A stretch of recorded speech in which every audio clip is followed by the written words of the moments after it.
Himanshu Sukhadia, Motiram street, સુરતી ખાજામાંથી। આજે સુરતીઓ ઊંધિયું ખાઈને ઉત્તરાયણ પર્વની ઉજવણી કરશે, કેવી રીતે આજે ઊંધિયું ખાવાની એક પરંપરા છે?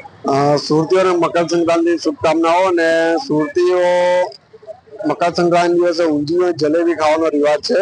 તો સવારે આપણે 6 વાગ્યાથી આપણે ત્યાં ઊંધિયું જલેબી પેટી છે અને કસ્ટમરનો રિસ્પોન્સ બી સારો છે। એમાં આપણે પ્યોર સિંગ તેલનું ઊંધિયું બનાવીએ છીએ અને શુદ્ધ દેશી ઘી જલેબી બનાવીએ છીએ।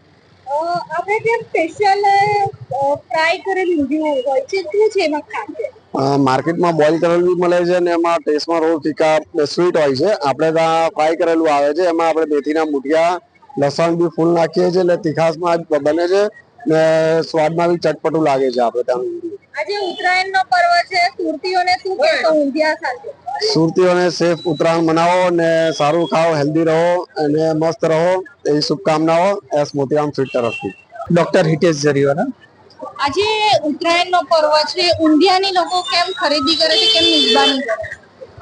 કેમ ખરીદી કરે છે એ તો ખબર નથી, પણ વર્ષોથી આ પરંપરા આવી રહેલી છે અને લોકો એ પ્રમાણે વર્તન કરી રહેલા છે। અને દર ઉત્તરાયણમાં ઊંધિયું એટલે સુરતનું ફેમસ, અને તેમાં પણ ખાસ કરીને જોશી કે જે જેનું હોય તે તો ખાસ।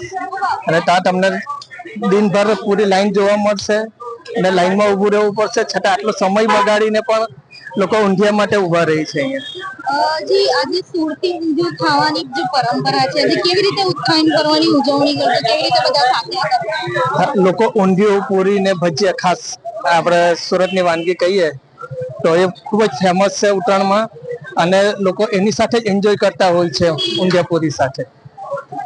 સુરતીઓ આજે કેવી રીતે ઉત્તરાયણ મનાવશે?